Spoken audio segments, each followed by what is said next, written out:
Lorsque j'étais étudiant au White Wind Zen Community à Ottawa, j'ai eu le privilège d'écouter des enseignements enregistrés par le vénérable Anzan Hoshin Roshi. Vous pouvez en écouter quelques-uns sur www.zc.org. Pendant ces Tisho, le Roshi parle très lentement, avec beaucoup de silence entre ces mots, comme je tente de le faire maintenant. Le silence entre les mots, des mots entre les silences. J'aime écouter des paroles prononcées à un rythme lent.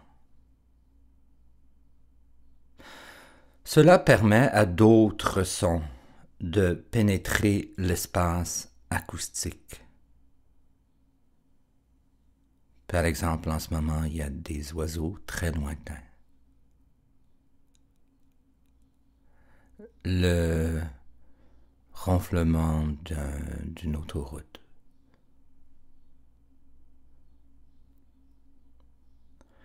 En parlant lentement, nous avons plus de temps pour remarquer des sensations de notre corps, comme notre respiration, son rythme, sa profondeur, son odeur, son poids, ainsi que les mouvements infimes comme le craquement du sol sous le poids de notre corps, les vibrations autour de nous, les oscillations de la lumière et ainsi de suite. J'aime la façon dont les mots prononcés lentement s'attardent dans l'air, épousant les nuages et flottant comme de la pluie. J'aime aussi la façon dont les discours sans précipitation nous invitent à ralentir. Vous pourriez vous demander quel est le rapport entre le rythme de parole et le son de la modernité. Eh bien, le son de la modernité est à l'opposé de la rapidité et de la saturation, n'est-ce pas?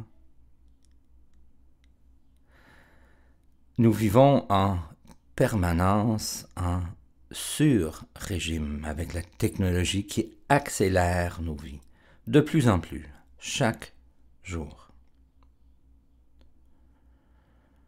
Nous semblons avoir perdu le contact avec la lenteur et le silence, mais aussi avec la sensation de distance. Je terminerai donc cet épisode par un exercice. Je vais m'éloigner lentement de ce micro, tout en répétant cette narration, afin que vous puissiez faire l'expérience de la lenteur et de la distance en même temps. En voilà. Merci de votre écoute.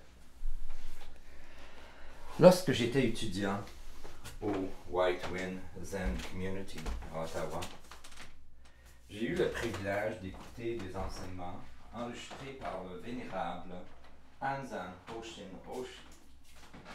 Vous pouvez écouter quelques-uns sur www.zc.org. Pendant ces Tisho, le Roshi